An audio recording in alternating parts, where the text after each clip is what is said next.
You're listening to Succeed, Just Let Go, a podcast that'll change how you think and change your life.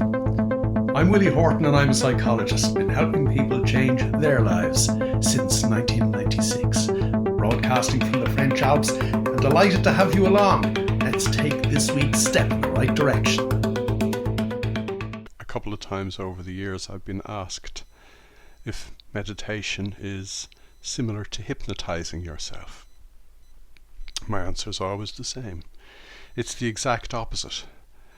When we meditate, we free ourselves from the state of hypnosis we've been under as a result of the thoughts that we call our baggage.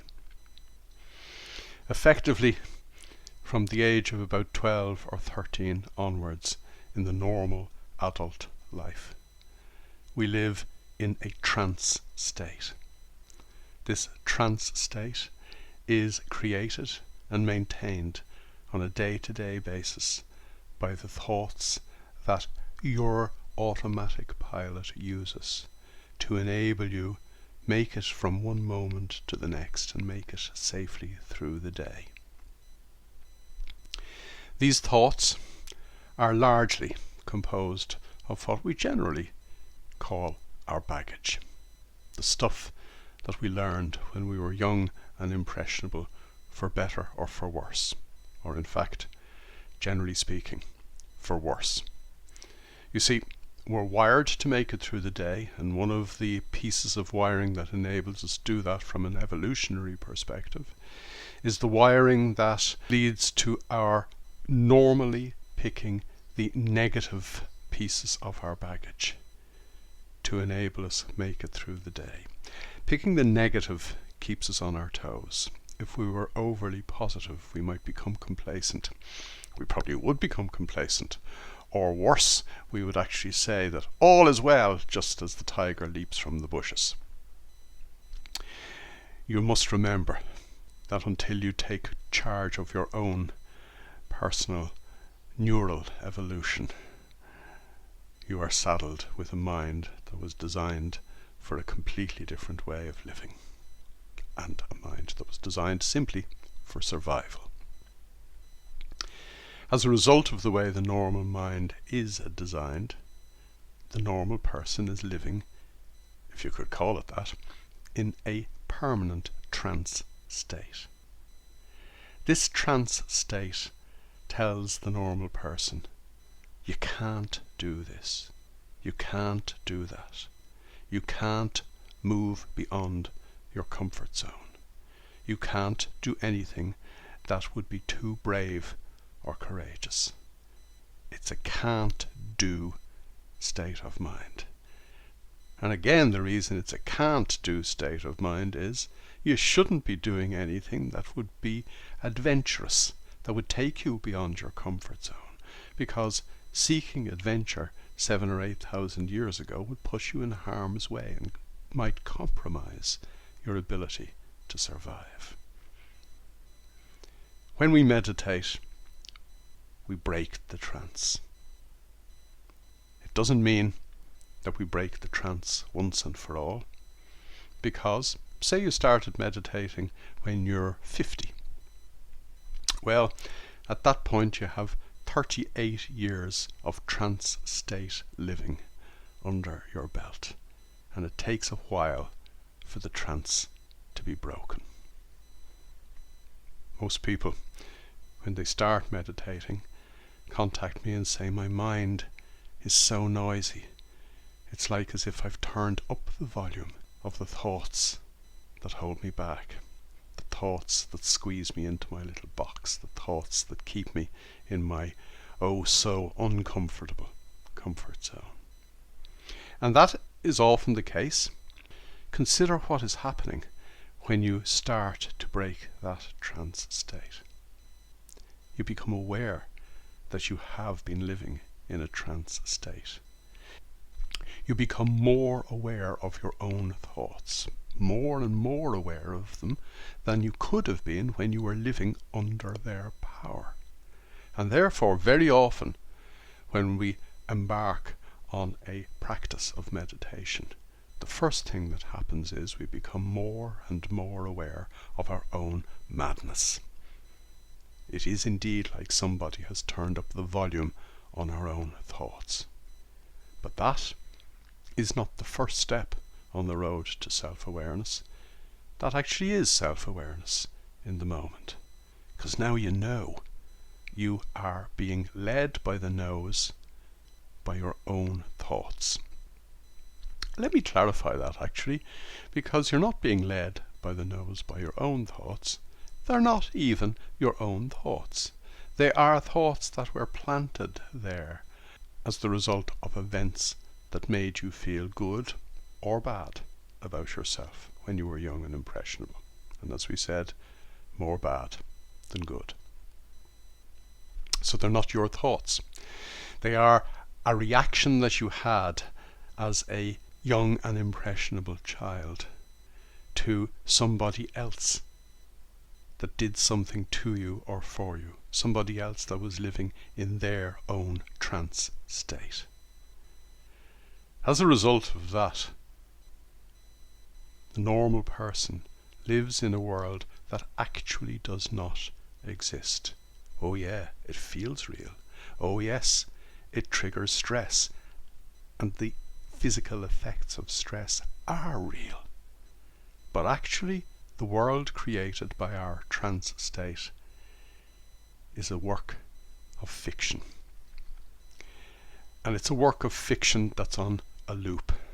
A work of fiction that replays itself every single day of your adult life until you turn it off.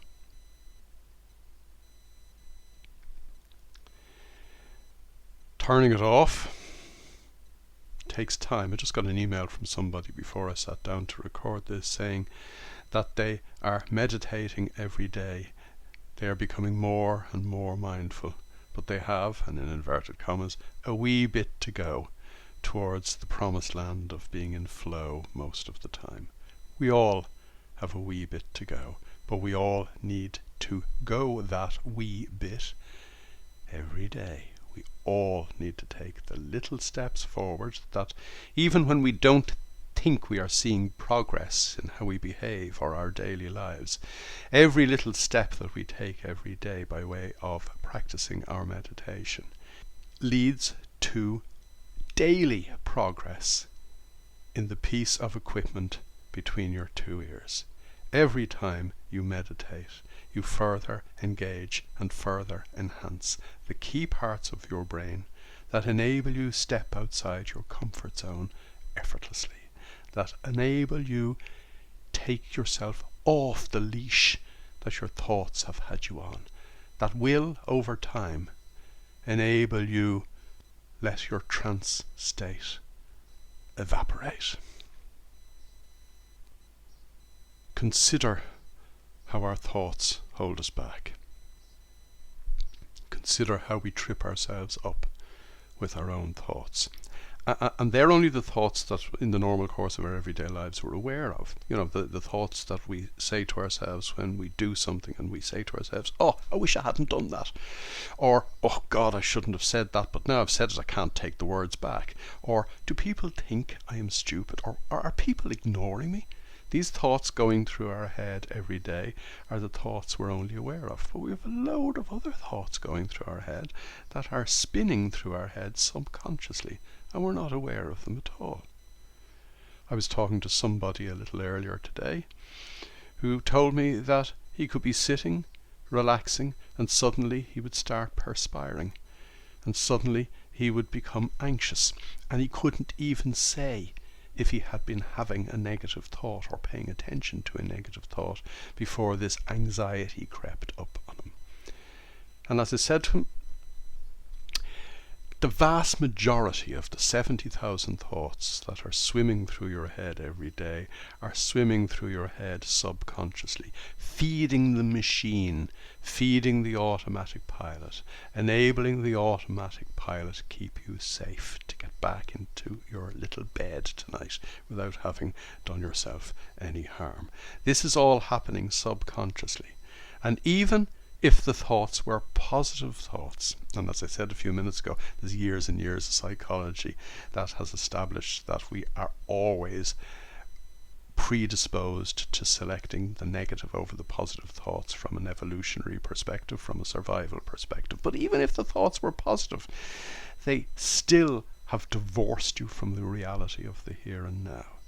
So therefore, when my friend who sits there relaxing and suddenly becomes anxious, even when he is sitting there relaxing, he's not sitting there relaxing in the way the mind will enable you flow when you stop paying any of your attention to the thoughts that have you in a trance state.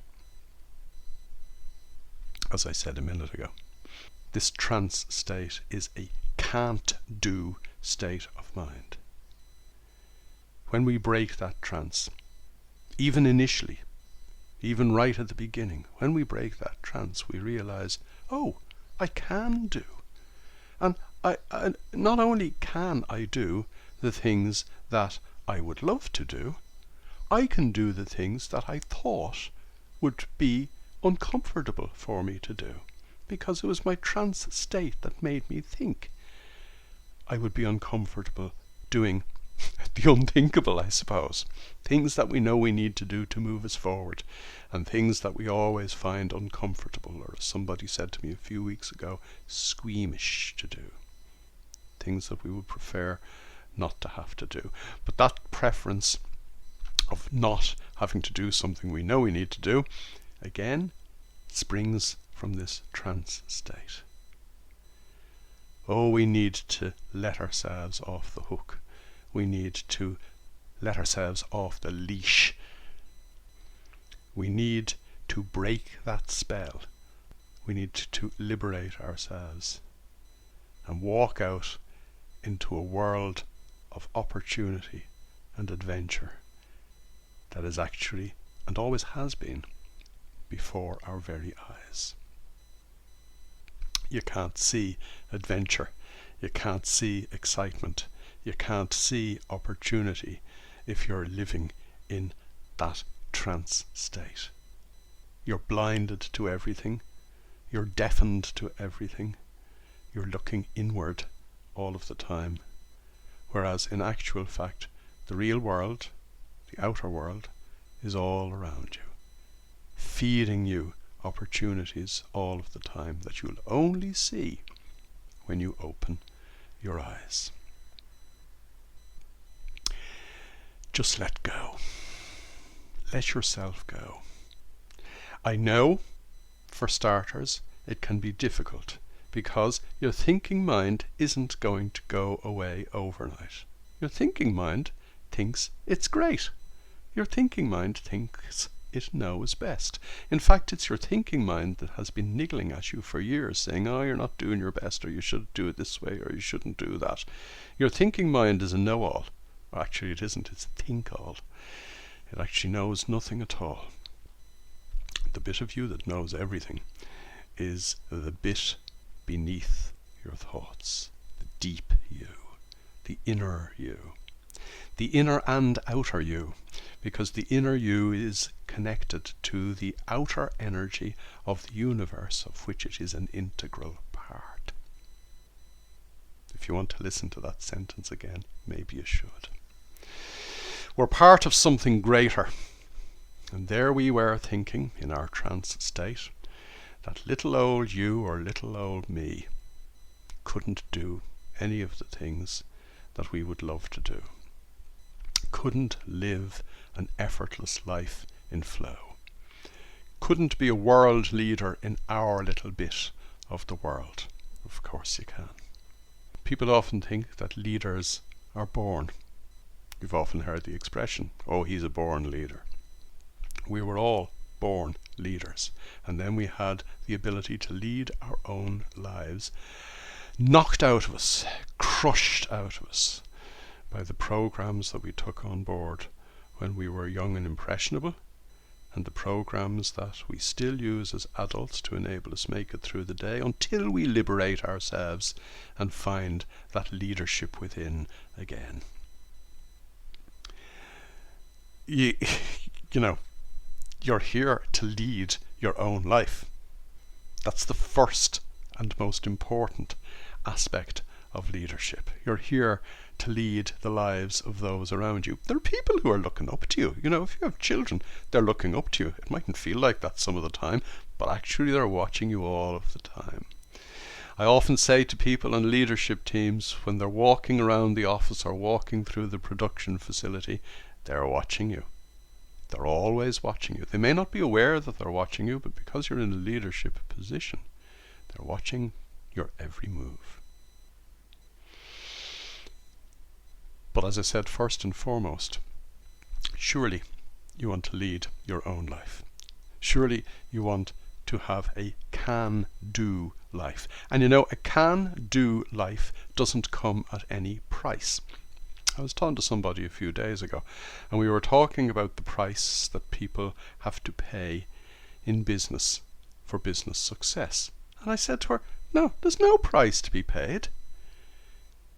When you're in flow, when you turn up to the here and now, when you know what you're doing and you know why you're doing it, it's effortless. It's like the really high-performing sports stars that you see who do things effortlessly, a joy to behold. You are a joy to behold. You are effortless success. All you have to do is turn up to the here and now and do what you have to do and know why you're doing it. The effort in doing anything only comes from trying to do something through the fog of thought. The effort of doing anything is because it's oh so difficult to do what you need to do in the here and now if you're meandering through the here and now in a trance state, so divorced from reality that you haven't a clue what's going on. You don't know what you're supposed to be doing. You don't know why you're supposed to be doing it, because your goal is to make it through the day. I'm going to pause for a moment and say it in much more simple terms. I'm going to quote Henry Ford, who said, "If you think you can't do a thing, you're right. And if you think you can do a thing, you're right." It's all about how you think. Not what you think, it's all about how you think. And that's an important distinction. Again, an awful lot of people, when they break the trance state and become aware of how noisy their own minds are, they begin to wonder where half of the thoughts in their head originated. They want to go backward to find out what happened to them in their childhood that they could feel so insecure or so needy. What happened to them that they can't seem to do what they know they need to do to live the kind of life they'd love? What happened to them? It doesn't matter what happened to them. And the reason it doesn't matter is, first of all, it's in the past. And secondly, whatever happened to them was done to them by somebody who was in a trance state too. There's no merit in going backwards. There's no merit in trying to unpick your thoughts. The only merit there is in letting your thoughts sit in the corner to the point where they'll eventually go away. And that's not a nice idea. Research shows that the more you meditate, the more you engage your subcortical brain, your doing brain, your being brain, the more you engage that, the more you get to the point where, having restructured the subcortical brain and having enabled it communicate within its component parts in a completely novel way, the way in which the subcortical doing brain then behaves precludes the part of the brain that has all these thoughts from getting involved in your life moment to moment. As a technical aside, the part of the brain that has what is known as these self-referential thoughts is the posterior cingulate cortex of the brain. That part of the brain is effectively silenced when you tune up the parts of your brain that are your can-do brain. So which would you prefer?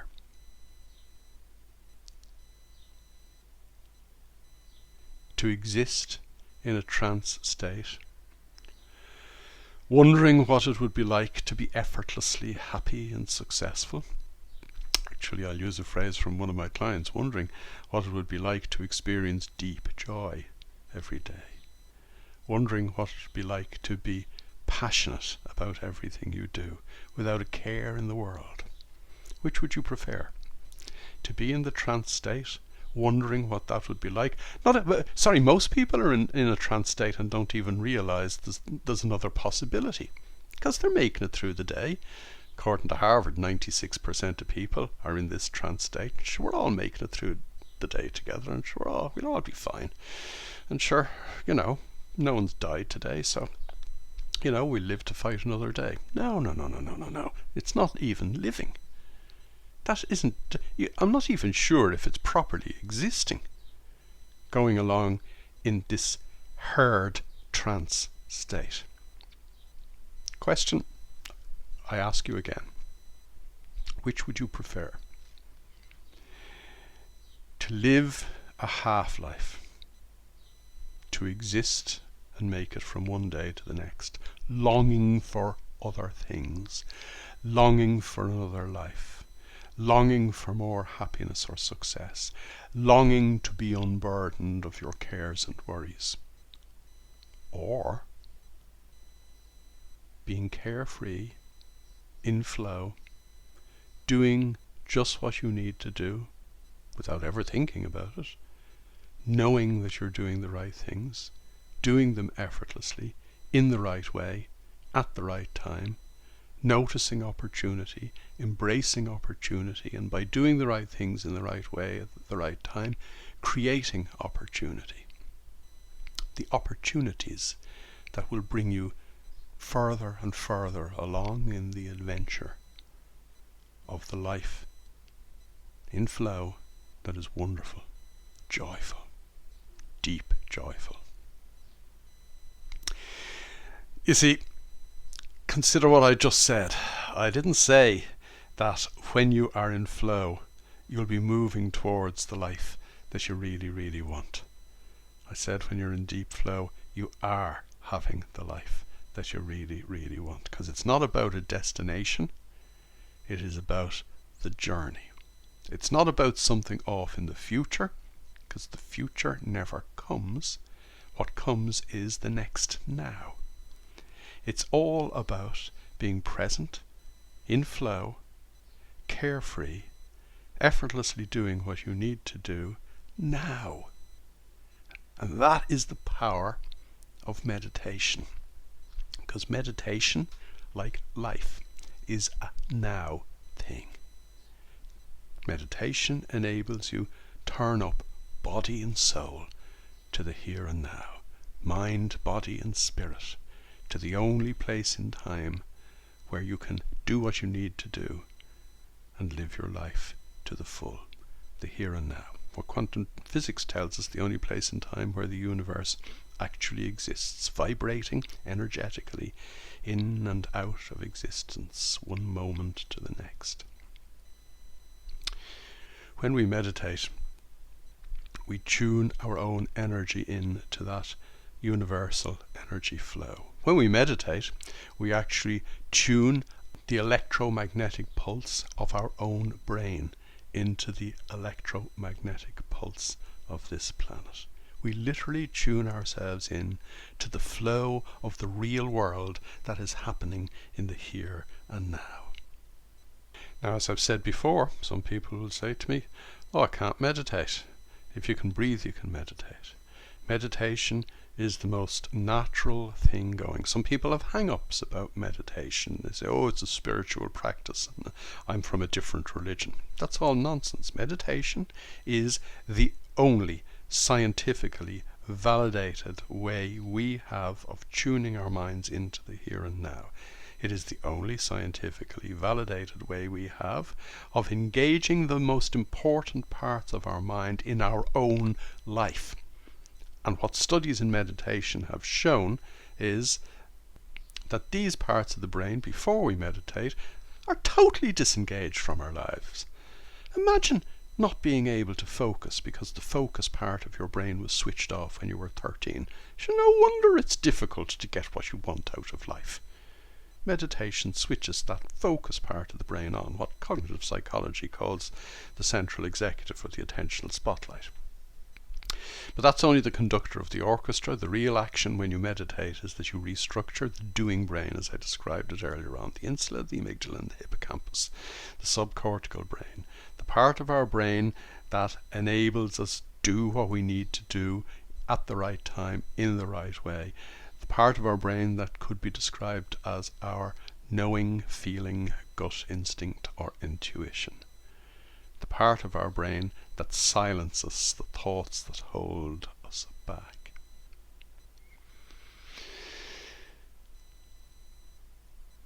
What are you waiting for? If you haven't meditated today, when you finish listening to this, take a few minutes, sit down, close your eyes, and take a few nice, long, slow, deep breaths and tune yourself in. Mind, body, spirit.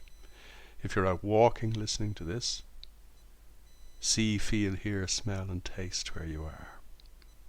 Immerse yourself, your 5 senses, in the here and now. Because when we immerse our 5 senses in the here and now, we unleash our 6th sense. That knowing, instinctive, intuitive you that is part of this wonderful universe of ours.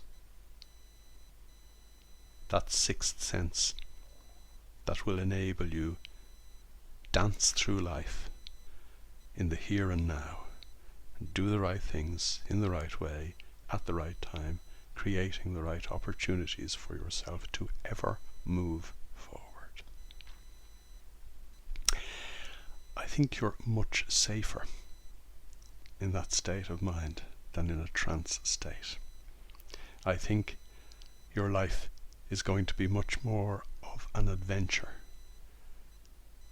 than the alternative when you're drugged up to the eyeballs by your own thoughts. It's time to wake up. It's time to tune in. It's time to live your life to the full. And there is no time like the present. You've been listening to Succeed, Just Let Go. To get involved, join me in my Facebook group, strangely enough called To Succeed, Just Let Go.